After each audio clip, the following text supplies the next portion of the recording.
Hi everyone. SSC GD notification తర్వాత అందరూ ఎగ్జామ్ని clear చేయాలి అని బిజీగా వర్క్ చేస్తూ ఉంటారు. నాకున్న 20 years ఆఫ్ ఎక్స్పీరియన్స్ మీరు జాబ్ తెచ్చుకోవడానికి ఉపయోగపడుతుందేమో అని ఈ ప్రయత్నాన్ని మొదలెట్టాను. All the best for all of you. English ఒక ఈజీ సబ్జెక్ట్ అండి, ఇట్స్ జస్ట్ అ లాంగ్వేజ్. కాకపోతే మన ఏరియాలో ఉన్న పీపుల్ కి ఇంగ్లీష్ మీద ఎక్కువ ఎక్స్పోజర్ లేకపోవడం వల్ల అది కాస్త కష్టం అనిపిస్తుంది. బట్ 20 years నుంచి I have been dedicatedly working on developing this English in lot of people. So I can definitely help you out in cracking it. I know job ఎంత ఇంపార్టెంట్ ప్రతి ఒక్కరికి అనేది. ఆల్మోస్ట్ 500,000 వేకెన్సీస్ ఉన్న ఒక notification ఎంత important అనేది I can understand. So ఈ రోజు నేను సిలబస్ గురించి మీతో డిస్కస్ చేస్తాను. తర్వాత ఒక్కొక్క టాపిక్ ని తీసుకొని ఆ టాపిక్ మీద వీడియోస్ క్రియేట్ చేసి దాని మీద ప్రాక్టీస్ ఎక్సర్సైజ్ ని క్రియేట్ చేస్తాను. హోప్ సీరియస్ గా జాబ్ తెచ్చుకోవాలనుకునే ప్రతి ఒక్కరు ఈ ఇన్ఫర్మేషన్ యూజ్ చేసుకొని జాబ్ ఖచ్చితంగా తెచ్చుకోవాలి. అందులో ఇంగ్లీష్ లో మాక్సిమం మార్క్స్ స్కోర్ చేయాలి. నాకున్న 20 years ఆఫ్ ఎక్స్పీరియన్స్ లో I definitely guide you that friends. So just let's take it forward. Before starting my work about the syllabus, దాన్ని ఎలా ప్రిపేర్ అవ్వాలి అని చెప్పడానికి ముందు నేను ఒక చిన్న ఇన్సిడెంట్ చెప్తాను which you need to be very serious about. General గా అందరం ఎగ్జామ్ ప్రిపేర్ అయ్యేటప్పుడు మన ఫోకస్ అంతా కూడా జాబ్ తెచ్చుకోవడం మీద పెడతాం. జాబ్ రావాలి, జాబ్ రావాలి, జాబ్ రావాలి, ఇది ఒక్కటే ఫోకస్ ఉంటుంది. బట్ ఎప్పుడు కూడా జాబ్ మీద ఫోకస్ పెట్టమాకండి. బికాస్ జాబ్ గురించి మీరు ఆలోచించిన ప్రతిసారి మీకు ఐదర్ జాబ్ వస్తే లైఫ్ సూపర్ గా ఉంటుంది అనే ఊహ అయినా ఉంటుంది, జాబ్ రాకపోతే లైఫ్ ఏమైపోతుందో అనే భయం అయినా ఉంటుంది. ఈ ఊహ, ఈ భయం మీ టైంని చాలా వరకు వేస్ట్ చేస్తాయి. ఒక్కటి గుర్తుపెట్టుకోండి, జాబ్ తెచ్చుకునే అంత సబ్జెక్ట్ మీ దగ్గర ఉన్నప్పుడు మీరు జాబ్ తెచ్చుకోవడం నుంచి ఎవ్వరూ మిమ్మల్ని ఆపలేరు. కానీ జాబ్ కి కావాల్సినంత సబ్జెక్ట్ మీ దగ్గర లేదనుకోండి, మీకు ఎవ్వరూ జాబ్ తెచ్చిపెట్టలేరు. సో ఫోకస్ ఎప్పుడు జాబ్ మీద పెట్టమాకండి, ఫోకస్ ఎప్పుడు సబ్జెక్ట్ ని డెవలప్ చేసుకోవడం మీద పెట్టండి. సపోజ్ ఈ ఎగ్జామ్ కి ప్రిపేర్ అవుతున్నారు, ఓకే, సబ్జెక్ట్ ని వీలైనంత డెవలప్ చేసుకున్నారు, లెట్ us say 60% డెవలప్ చేస్తున్నారు, జాబ్ తెచ్చుకోవడానికి సరిపోలేదు. నెక్స్ట్ ఎగ్జామ్ కి వెళ్ళేటప్పటికి దాన్ని 80% డెవలప్ చేసుకుని ఆ ఎగ్జామ్ క్రాక్ చేయొచ్చు. If not this, definitely you have many other chances. కానీ అందరి ఫోకస్ జాబ్ మీద ఉంటుంది కాబట్టి ఇది రాకపోతే నాకు ఏమవుతుందో, నా లైఫ్ ఏమైపోతుందో అనే వరీలో సబ్జెక్ట్ మీద ఎక్కువ ఫోకస్ చేయరండి. సో ఈ ఫస్ట్ ఐడియాని క్లియర్ గా అర్థం చేసుకోండి. Never think about a job, because job అనేది బై ప్రోడక్ట్. మీరు చేయాల్సిన పని చేసినప్పుడు మీకు జాబ్ ఆటోమేటిక్ గా వస్తుంది. మీరు నేర్చుకోవాల్సింది నేర్చుకున్నప్పుడు జాబ్ ఆటోమేటిక్ గా వస్తుంది. నేను చెప్పిన ఈ విషయాన్ని మీకు అర్థం అవ్వడానికి నేను ఒక కథ చెప్తాను, బికాస్ ఆ విషయం మీకు గుర్తుండాలి కాబట్టి. ఓ శిష్యుడు ఒక గురువు దగ్గరికి వెళ్ళి, మీ దగ్గరున్న జ్ఞానాన్ని నాకు నేర్పిస్తారా, నేను నేర్చుకొని నా భవిష్యత్తును నిర్మించుకుంటాను అని చెప్పాడట. గురువు తప్పకుండా నేర్పిస్తాను, మరుసటి రోజు నుంచి రమ్మని చెప్పాడంట. అయితే శిష్యుడు వెళ్తూ వెళ్తూ, ఇంతకు ఎన్ని రోజులు పడుతుంది మీ దగ్గర ఉన్న జ్ఞానాన్ని అంతా నాకు నేర్పించడానికి అని అడిగాడట. అప్పుడు గురువు కాసేపు ఆలోచించి 5 సంవత్సరాలు పడుతుంది అని చెప్పాడంట. ఇది విన్న శిష్యుడు, 5 సంవత్సరాల చాలా ఎక్కువ సమయం కదా, మీరు నన్ను 3-4 గంటలు కష్టపడమని చెప్పారు, నేను రోజులో 8 గంటలు కష్టపడతాను, ఇప్పుడు చెప్పండి ఎన్ని రోజులు అయిపోతుందో మీ దగ్గర ఉన్న ఇన్ఫర్మేషన్ అంతా నాకు పాస్ చేయడానికి. అప్పుడు గురువు చెప్పాడంట, అలా అయితే 10 సంవత్సరాలు పడుతుంది. అర్థం కాని శిష్యుడు, నేను 2 కష్టపడుతున్నాను అంటున్నాను, కానీ మీరేంటి 10 ఏళ్ళు పడుతుంది అంటున్నారు. గురువు నవ్వి, అది అంతే అని చెప్పాడంట. సరే అయితే నేను మీ దగ్గరే ఉంటాను, రాత్రి పగళ్ళు కష్టపడతాను, మీరేం చెప్తే అది చేస్తాను, వేరే పని లేకుండా మొత్తం టైం దీనికే ఇస్తాను, ఇప్పుడు చెప్పండి ఎన్ని రోజులు పడుతుందో అని అడిగాడట. అప్పుడు గురువు తడుముకోకుండా, అలా అయితే 15 సంవత్సరాలు పడుతుంది అని చెప్పాడంట. ఇప్పుడు శిష్యుడు అర్థం కాక గురువుని క్లియర్ గా అడిగాడంట. సో అప్పుడు గురువు చెప్పాడు, నీ ధ్యాస చదువు మీద మాత్రమే ఉన్నప్పుడు 5 సంవత్సరాల్లో అయిపోతుంది, కానీ నీ ధ్యాస చదువుకోవడం మీద కంటే అక్కడి నుంచి వచ్చే గెలుపు, ఆ గెలుపు నుంచి వచ్చే ఆనందం నీకు ఎక్కువ ముఖ్యంగా ఉంది.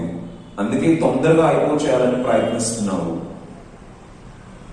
సో బహుశా ఈ స్టోరీ నేను చెప్పిన పాయింట్ కి మీకు క్లియర్ గా రిఫ్లెక్షన్ ఇస్తుంది అనుకుంటాను. So don't put your focus on getting a job. మీకు అర్హత వచ్చినప్పుడు జాబ్ ఆటోమేటిక్ గా వస్తుంది. మీ ఫోకస్ అంతా ప్రిపరేషన్ మీద పెట్టండి, సబ్జెక్ట్ డెవలప్మెంట్ మీద పెట్టండి.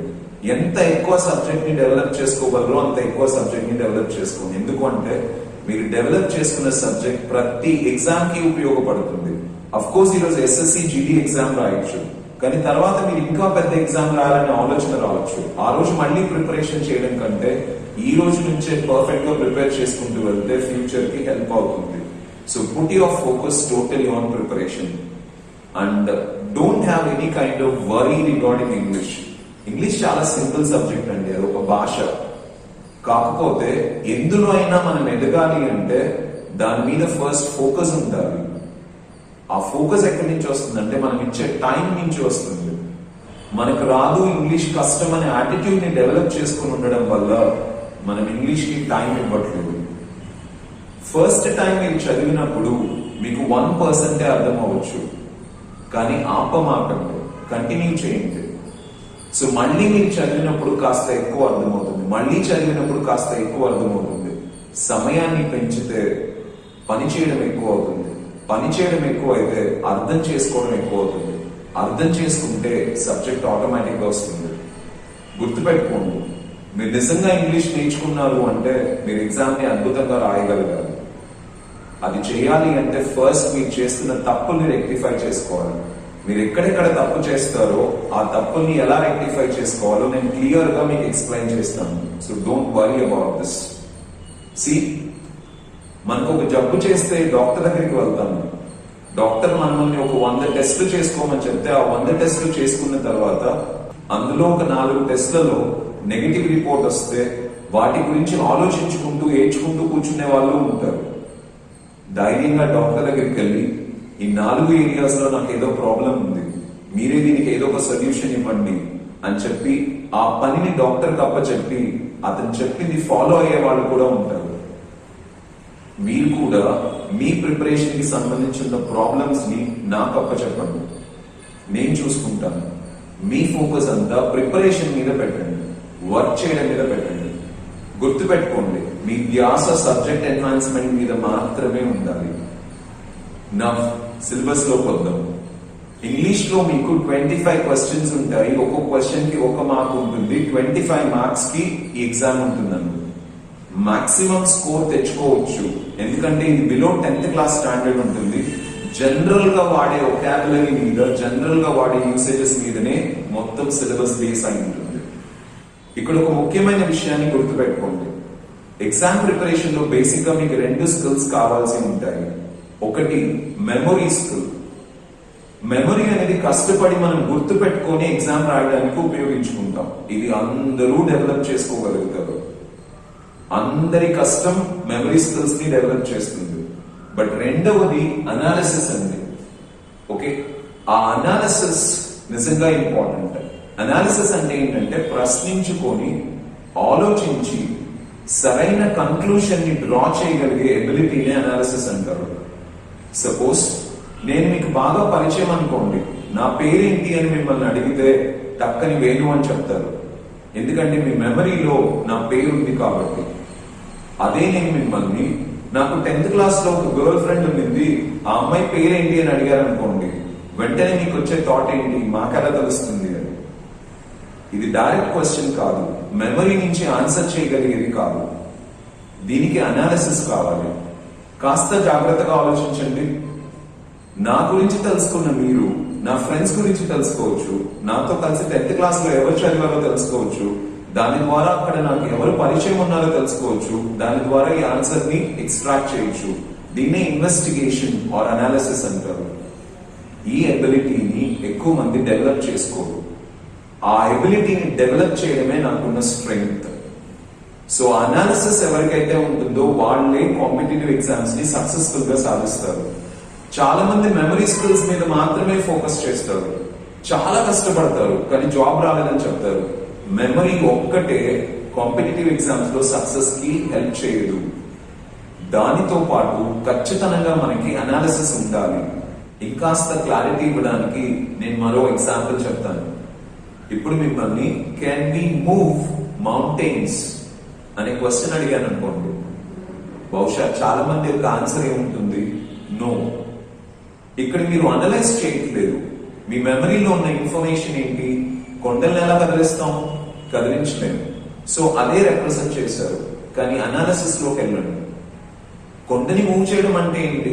ఒక చోటులో కొండని తీసుకొచ్చి ఇంకొక చోట ప్లేస్ చేయడం. అక్కడున్న రాళ్ళని మట్టిని తీసుకొచ్చి ఇంకొక చోట ప్లేస్ చేస్తే అక్కడి నుంచి కొండని మూవ్ చేసామా లేదా? మన దగ్గర ఎక్విప్మెంట్ లేకపోతే చేతితో అయినా మూవ్ చేయొచ్చు. ఒకవేళ ఎక్విప్మెంట్స్ ఉన్నాయనుకోండి, ట్రాక్టర్స్, డైనమైట్స్, క్రెయిన్స్, ఓకే, ఇవన్నీ ఉన్నాయనుకోండి, వాటితో దాన్ని మనం స్లోగా షిఫ్ట్ చేయొచ్చు. అది కూడా లేదనుకోండి, అడ్వాన్స్ టెక్నాలజీ యూజ్ చేసి లేజర్ ద్వారా ఆ కొండని కట్ చేసి లిఫ్ట్ చేసి అలానే తీసుకెళ్లి ఇంకొక ప్లేస్ లో పెట్టచ్చు. This is used in most of the countries right now. So analysis ద్వారా we can extract a solution. వీటినే మనం ఇండైరెక్ట్ క్వశ్చన్స్ అంటామండి. ఇక్కడ most of the students fail అవుతారు. దాన్ని మనం డెవలప్ చేసుకుందాం. Hope you understood this. ఒకటి, హార్డ్ వర్క్ నుంచి వచ్చే మెమరీ నుంచి ఆన్సర్ చేయగలిగే క్వశ్చన్స్. రెండు, అనాలిసిస్ నుంచి ఆన్సర్ చేయగలిగే questions. Now let us come down to the syllabus and how to prepare for it, friends. English ని బేసిక్ గా మీరు 3 భాగాలుగా వర్క్ చేసుకోవచ్చు. ఒకటి గ్రామర్, రెండవది వొకాబులరీ బిల్డింగ్, మూడవది రీడింగ్ కాంప్రహెన్షన్. ఓకే, అయితే కామన్ గా ఈ మూడిట్లో మీకు స్ట్రెంగ్త్ రావాలి అంటే ఖచ్చితంగా రీడింగ్ హ్యాబిట్ కి అలవాటు పడాలి, లిసనింగ్ హ్యాబిట్ కి అలవాటు పడాలి. మీకు అర్థమైనా అర్థం కాకపోయినా రోజు కొన్ని గంటలు చదవడము వినడం అలవాటు చేసుకోండి. సో ఎప్పుడైతే చదవడం వినడం మీకు అలవాటు అవుతుందో ఎక్స్పోజర్ పెరుగుతుంది. ఎక్స్పోజర్ పెరగడం వల్ల ఆటోమేటిక్లీ మీకు ఈజ్ అనిపిస్తుంది ఇంగ్లీష్. సో ఫస్ట్ మీరు డెవలప్ చేసుకోవాల్సిన హ్యాబిట్ ఏంటంటే రీడింగ్ స్కిల్ ని, లిసనింగ్ స్కిల్ ని పెంచండి. సింపుల్. మీరు టీవీ చూస్తున్నారా చూడండి, కానీ అది ఇంగ్లీష్ లో ఉండేలాగా చూడండి. న్యూస్ పేపర్ చదువుతున్నారా చదవండి, అది ఇంగ్లీష్ లో ఉండేలాగా చూసుకోండి. సినిమా చూస్తున్నారా చూడండి, బట్ ఆ సినిమా ఇంగ్లీష్ లో ఉండేలాగా చూడండి. పాటలు వినాలనుకుంటున్నారా వినండి, బట్ ఆ పాటలు ఇంగ్లీష్ లో ఉండేలాగా చూడండి. మెసేజ్ చేస్తున్నారా, ఫ్రెండ్స్ తో చాట్ చేస్తున్నారా చేయండి, అది కూడా ఇంగ్లీష్ లో ఉండేలాగా చూసుకోండి. ఎప్పుడైతే మీరు ఎక్స్పోజ్ అవుతారో ఇంగ్లీష్ లాంగ్వేజ్ కి ఆటోమేటికలీ సబ్జెక్ట్ అర్థం అవడం మొదలెడుతుంది. So expose yourself for English language so much, then automatically you can handle it. So first point grammar అండి. గ్రామర్ లో మీకు బేసికలీ ఒక 6 to 8 క్వశ్చన్స్ అడుగుతారు. ఈ క్వశ్చన్ ని మీరు ఆన్సర్ చేయాలి అంటే మీకు కొన్ని టాపిక్స్ మీద అవగాహన ఉండాలి. అయితే ఆ క్వశ్చన్స్ ని 4 రకాలుగా అడగచ్చు. ఒకటి సెంటెన్స్ కరెక్షన్. ఒక వాక్యాన్ని ఇచ్చి దాన్ని ఒక 4-5 పార్ట్స్ గా డివైడ్ చేస్తారండి. అందులో ఏదో ఒక పార్ట్ లో మిస్టేక్ ఉంటుంది, దాన్ని కనుక్కోమని చెప్తారు. That is one thing. లేదంటే ఫిల్ ఇన్ ద బ్లాంక్స్. ఒక సెంటెన్స్ ఇచ్చి మధ్యలో ఒక బ్లాంక్ ఇచ్చి అక్కడ సరైన వర్డ్ ని యూజ్ చేయమంటారు. మోస్ట్లీ క్వశ్చన్స్ అన్ని వర్బ్ అగ్రిమెంట్ బేసిస్ మీద ఉంటాయి. So third thing is sentence improvement. కొన్ని వర్డ్స్ ని మార్చి లేదా కొంత పార్ట్ ఆఫ్ అ సెంటెన్స్, ఒక ఫ్రేజ్ ని మార్చి మనం సెంటెన్స్ ని ఇంప్రూవ్ చేయాల్సి ఉంటుంది. Sentence transformation. టోటల్ గా వాళ్ళు ఇచ్చిన స్ట్రక్చర్ ని కొత్తగా రాయాల్సి ఉంటుంది అన్నమాట. ఇవన్నీ కూడా మీరు ఆన్సర్ చేయాలంటే మీకు బేసిక్స్ మీద క్లారిటీ ఉండాలి. ఇంగ్లీష్ బేసిక్స్ చాలా సింపుల్ అండి. సో మనకి కాస్త పార్ట్స్ ఆఫ్ స్పీచ్ మీద క్లారిటీ ఉండాలి. Noun, pronoun, adjective, verb, adverb, preposition, conjunctions and interjections. అవేంటివి, ఎలా యూజ్ చేసుకుంటాం ఇంగ్లీష్ లో క్లారిటీ ఉంటే you will be comfortable with parts of speech. I will take care of it friends. Next, verbs మీద clarity ఉండాలి. మీరు ఒక సెంటెన్స్ ని అబ్జర్వ్ చేస్తే sentence is a combination of subject, verb, object అండి. అయితే సబ్జెక్ట్ లో మనకి నౌన్స్, ప్రొనౌన్స్ వస్తాయి, పేర్లు దానికి బదులుగా వాడేటివి. ఇక్కడ మనం శ్రమ పడడానికి ఏమి ఉండదు. ఆబ్జెక్ట్ ప్లేస్ లో మనకి నౌన్స్ అన్న వస్తాయి, అడ్జెక్టివ్స్ అన్న వస్తాయి, యాడ్వర్బ్స్ అన్న వస్తాయి. నౌన్స్ అంటే పేర్లు, అడ్జెక్టివ్స్ నౌన్ ని వర్ణించేటివి, యాడ్వర్బ్స్ ఓకే, యాక్షన్ ని వర్ణించేవి. ఇవి కూడా ఎవరికి ప్రాబ్లం ఉండదండి. కానీ ఛాలెంజ్ అంతా వర్బ్ ని ఎలా వాడతాం ఇంగ్లీష్ లో అనేది ఒక్కటే ఛాలెంజ్. అదొక్కటి మీకు క్లారిటీ వస్తే you can really crack the exam wonderfully. I take care of it అండి. ఆ వర్బ్ ని సింప్లెస్ట్ ఫామ్ లో మీకు చెప్తాను. ఒక 6 ఫార్మ్స్ ఆఫ్ వర్బ్స్ ఉంటాయి. ఆ 6 ఫార్మ్స్ ఆఫ్ వర్బ్స్ ని కరెక్ట్ గా ఎలా వాడాలో మీకు వస్తే మీకు ఇంగ్లీష్ వచ్చినట్టే. There is no problem. నేను ఒక్క రూల్ కూడా చెప్పకుండా, ఒక్క డెఫినేషన్ కూడా చెప్పకుండా వర్బ్ ని పర్ఫెక్ట్ గా ఎలా యూస్ చేయాలో నేను మీకు నేర్పిస్తాను. And next point is verb agreement అండి. Grammar is all about verb agreement అండి. సో సింపుల్ గా చెప్పాలంటే ఒక అమ్మాయిని ఒక అబ్బాయికి ఇచ్చి పెళ్లి చేయడం అన్నమాట. సో వర్బ్ అనేది అమ్మాయి అయితే, సబ్జెక్ట్ అనేది అబ్బాయి అయితే వీరిద్దరికి పెళ్లి చేయడం. సో ఎవరికైతే పెళ్లి ఫిక్స్ అవుతుందో వాళ్ళకే పెళ్లి చేయడం ఎంత ఇంపార్టెంటో వేరే వాళ్ళకి ఇచ్చి చేయకుండా, అలాగనే కరెక్ట్ వర్బ్ ని అగ్రిమెంట్ చేయడం చాలా ఇంపార్టెంట్. మొత్తం ఇంగ్లీష్ కి సంబంధించిన క్వశ్చన్స్ అన్ని కూడా మాక్సిమం వర్బ్ అగ్రిమెంట్ మీదనే ఉంటాయండి. దాన్ని కూడా నేను చాలా సింపుల్ ప్రిన్సిపల్ తో ఎక్స్ప్లెయిన్ చేస్తాను. Don't worry about that. Next, sense communication. Can, could, will, would, shall, should, may, might, need, use, not, aim, must, able to, unable to, likely to, suppose to, have to, has to, had to, ఈ constructions ని ఎలా use చేస్తారో కాస్త clarity తెచ్చుకోవాలండి. I guide you that. తర్వాత tenses, time కి అనుగుణంగా మాట్లాడేది. అందులో మీకు 3 పార్ట్స్ ఉంటాయి. పొసెషన్స్ ఉంటాయి, స్టేట్ ఆఫ్ బీయింగ్ ఉంటాయి, యాక్షన్స్ ఉంటాయి. సో వీటిని ఎలా యూజ్ చేస్తాం, ఎలా క్రియేట్ చేస్తాం కాస్త క్లారిటీ తెచ్చుకోవాలి. ఆ తర్వాత voice, active voice, passive voice. పని చేసే వాటి గురించి మాట్లాడడం యాక్టివ్ వాయిస్, పని చేయించుకునే వాటి గురించి మాట్లాడడం పాసివ్ వాయిస్. అదేంటో మీకు అర్థమైతే దానికి సంబంధించిన ఏ క్వశ్చన్ అయినా మీరు క్లియర్ గా ఆన్సర్ చేయగలుగుతారు. తర్వాత speech, direct speech, indirect speech. మనం ఒక చోట విన్న ఇన్ఫర్మేషన్ తీసుకెళ్లి ఇంకొకరి దగ్గర చెప్పడాన్ని రిపోర్టింగ్ అంటారండి. దాన్ని డైరెక్ట్ గా చెప్పొచ్చు, ఇండైరెక్ట్ గా చెప్పొచ్చు. డైరెక్ట్ గా ఇండైరెక్ట్ గా ఎలా చెప్పాలో తెలుసుకుంటే you can answer any question ఉంటారు. సో ఈ పర్టికులర్ పార్ట్ వరకు మనం కాస్త వర్క్ చేస్తే పర్ఫెక్ట్ గా స్కోర్ చేసుకోవచ్చు అండి. ఈ ఏరియాని పూర్తిగా నాకు వదిలేయండి, నేను మీకు హెల్ప్ చేయగలుగుతాను. సెకండ్, మిమ్మల్ని క్వశ్చన్స్ వొకాబులరీ బేసిస్ మీద అడుగుతారు. అంటే తెలుగులో మీకు తెలిసిన పదాన్ని ఇంగ్లీష్ లో ఏమంటారో దాన్ని ఇంగ్లీష్ వొకాబులరీ అంటారు. తెలుగులో మామిడికాయ అంటాం మనం, దాన్ని ఇంగ్లీష్ లో మ్యాంగో అంటారు. జస్ట్ లైక్ దట్ ఆ వర్డ్స్ మీకు కరెక్ట్ గా తెలిసి ఉండాలి. ఇక్కడ కాస్త మీ మెమరీని ఎక్కువ యూజ్ చేయాలి, దీనికోసం వర్క్ చేయాలి. దీన్ని ఎలా ప్రిపేర్ అవ్వాలో, షార్ట్ కట్స్ ద్వారా ఎలా చెప్పాలో నేను చెప్తానండి మీకు. రూట్ వర్డ్స్ ద్వారా వొకాబులరీని బిల్డ్ చేసుకోవచ్చు, లేదా ఫెమిలియర్ వర్డ్స్ తీసుకొని దాని నుంచి కూడా మనం వొకాబులరీని బిల్డ్ చేసుకోవచ్చు. I help you the simplest ways through all my 20+ years of experience in order to build your vocabulary greatly. కానీ ఇక్కడ మాత్రం అందరూ కష్టపడాల్సిందే అండి. కష్టపడడం అంటే ఓన్ చదివేయడం కాదండి. ఓకే, మీ మైండ్ కి ఆ వర్డ్స్ యొక్క మీనింగ్స్ ని ఎక్కువ సార్లు గుర్తు చేస్తూ ఉండాలి. ఎందుకంటే మీ కాన్షియస్ మైండ్ దేనికైతే ఎక్కువ సార్లు ఎక్స్పోజ్ అవుతుందో దాన్ని సబ్ కాన్షియస్ మైండ్ లో అలవాటు చేసుకుంటుంది, అంటే దాని కంట్రోల్లో తీసుకుంటుంది. అప్పుడు మీరు ఎప్పుడు కూడా మిస్టేక్ చేయకుండా పర్ఫెక్ట్ గా యూజ్ చేస్తారు. అది ఎలా చేయాలో, ఎలా చేస్తే వర్కౌట్ అవుతుందో నేను క్లియర్ గా మీకు ఎక్స్ప్లెయిన్ చేస్తానండి. అయితే వొకాబులరీలో కూడా మీకు 6 to 8 మార్క్స్ కి క్వశ్చన్స్ ఉంటాయి. ఇందులో క్వశ్చన్ సినోనిమ్స్ బేసిస్ మీద అడగొచ్చు. సినోనిమ్స్ అంటే ఒకే రకమైన మీనింగ్స్ కలిగి ఉండేటువంటి. For example, beautiful, gorgeous, awesome, stupendous, spectacular, sublime, glorious, gregarious. Okay, ఈ వర్డ్స్ అన్ని కూడా దానికి సిమిలర్ మీనింగ్ ని క్యారీ చేసేవి. వాటిని మనం సినోనిమ్స్ అంటాం. బట్ యాంటోనిమ్స్ అంటే బ్యూటిఫుల్ కి opposite is ugly, bad, awkward. ఇవి ఆపోజిట్ వర్డ్స్ అండి. Next, idioms and phrases. General గా ఇడియమ్స్ అండ్ ఫ్రేజెస్ మనం ఎక్స్పోజ్ అయి ఉంటామండి, కానీ వాటి మీద మనకి కాస్త క్లారిటీ ఉండదు. So like we must have heard a word like cake walk. So cake walk అంటే జనరల్ గా మనకి జనరల్ మీనింగ్ ని తీసుకోకూడదు, ఇడిమాటిక్ మీనింగ్ సపరేట్ గా ఉంటుంది. కేక్ వాక్ అంటే సులువైన పనిని కేక్ వాక్ అంటారు.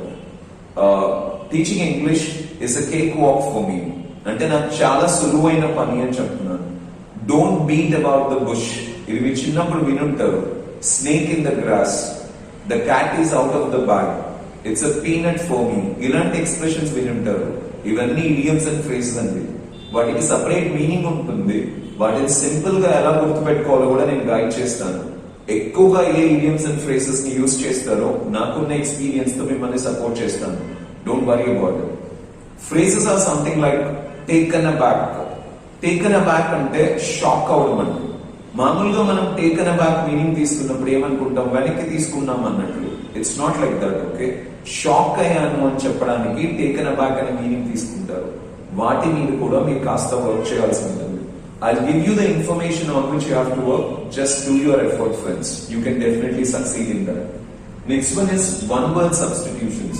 అంటే ఒక ఇన్ఫర్మేషన్ ని ఒకే వర్డ్ లో ఆన్సర్ చెప్పగలగడమే one word substitution. For example, మీకు దేవుడి మీద నమ్మకం ఉందనుకోండి, then we call you as theist. దేవుడి మీద నమ్మకం లేదనుకోండి, ఎథీస్ట్ అంటాం.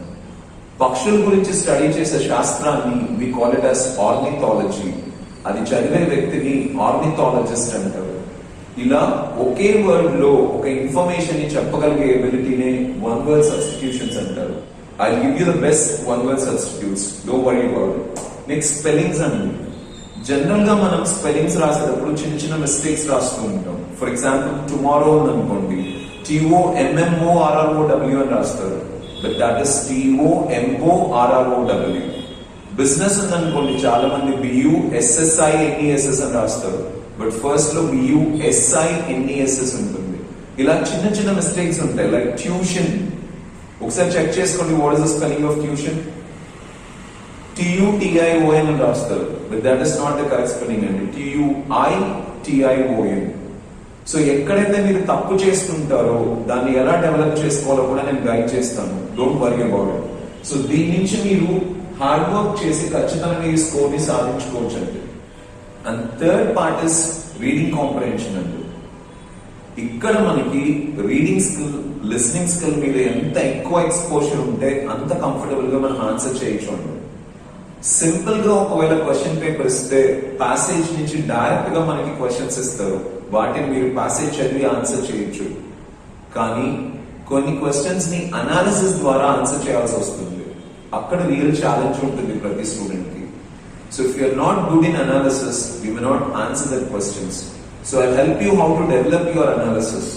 స్టెప్ బై స్టెప్ వర్క్ చేసుకుంటూ వెళ్దామండి. Let us play our part and do our best to crack the exam. Reading comprehension కి సంబంధించి మనకి 3 kinds of questions ఉండొచ్చు అండి. ఒకటి, ప్యాసేజ్ ఇచ్చి దాని కింద క్వశ్చన్స్ అడుగుతారు. ఖచ్చితంగా ఒక ప్యాసేజ్ ఉంటుంది, దానికి 4 మార్క్స్ ఉంటాయండి. నెక్స్ట్, క్లోజ్ టెస్ట్ కూడా ఒక ప్యాసేజ్ అనండి, కాకపోతే అందులోని కొన్ని వర్డ్స్ ని తీసేసేసి బ్లాంక్స్ పెడతారు. అక్కడ ఆ వర్డ్స్ అన్ని జంబల్ చేసి కింద ఇస్తారు. సో ఏ వర్డ్ కరెక్ట్ గా ఏ బ్లాంక్ లో సూటబుల్ అవుతుందో చెక్ చేసుకోవాలి. దీనికి కాస్త అర్థం చేసుకోగలిగే ఎబిలిటీ ఉండాలి, ప్లస్ అనాలిసిస్ నుంచి కరెక్ట్ గా దాన్ని వర్కౌట్ చేసుకోవాలి. దీన్ని కూడా వి విల్ గైడ్ యూ. ఇక్కడ కాస్త ఎఫర్ట్ పెట్టాల్సి ఉంటుంది. దీనికి కూడా 4 మార్క్స్ ఉంటాయండి. ఇంకొకటి, జంబల్ సెంటెన్సెస్ ఉంటాయి. ఇది కూడా ప్యాసేజ్ అని అంటే ఆ ప్యాసేజ్ లో ఉన్న సెంటెన్సెస్ ని ఒక 6 పార్ట్స్ గానో 5 పార్ట్స్ గానో డివైడ్ చేస్తారు. ఆ తర్వాత వాటిని ఆర్డర్ ని మార్చేస్తారండి. ఫస్ట్ సెంటెన్స్ ని లాస్ట్ లో, సెకండ్ సెంటెన్స్ ని థర్డ్ ప్లేస్ లో అలా చేంజ్ చేస్తారు.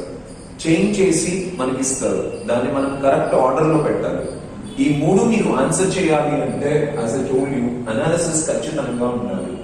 ఆ అనాలిసిస్ మీకు రావాలి అంటే మీరు ప్రశ్నించుకోవడం నేర్చుకోవాలి, ఆలోచించడం నేర్చుకోవాలి, రైట్ కన్క్లూషన్స్ ని డెవలప్ చేసుకోవాలి.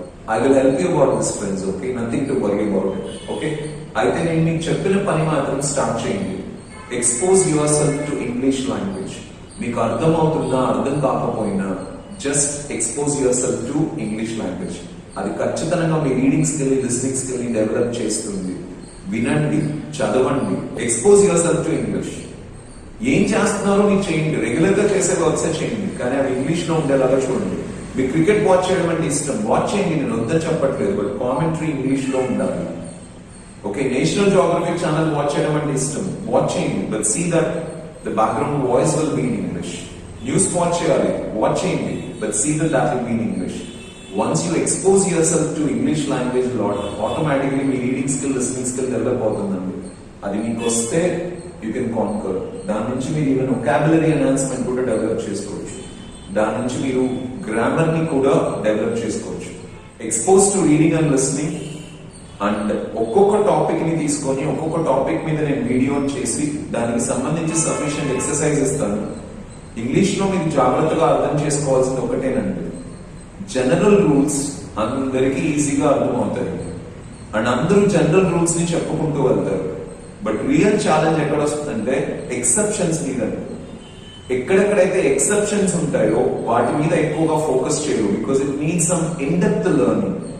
ఆ ఎక్సెప్షన్స్ మీద కనుక మీరు ఫోకస్ చేయగలిగితే ఆ ఎక్సెప్షన్స్ మీదనే ప్రతి ఒక్కరు క్వశ్చన్స్ అడుగుతారండి. I will guide you that. I hope my 20 years of experience in English will definitely help you to develop your English language and crack the exam and become a settled person in life, empowering this country with greatness. So, ఈ video మీకు ఖచ్చితంగా use అవుతుంది అనుకుంటా. మీకు use అవుతుంది అనిపిస్తే exam రాసే ప్రతి ఒక్కరికి షేర్ చేయండి. And I wish all of you to develop your English language greatly and help many more people to develop their English language. I will be of help for you. నా experience మీకు ఖచ్చితంగా help అయ్యేలాగా ఆ దేవుడు support చేయాలని మనస్ఫూర్తిగా కోరుకుంటూ ఈ వీడియోని ఎండ్ చేస్తున్నాను. See you in the next episode, friends, with the first chapter. Thank you so much. Bye.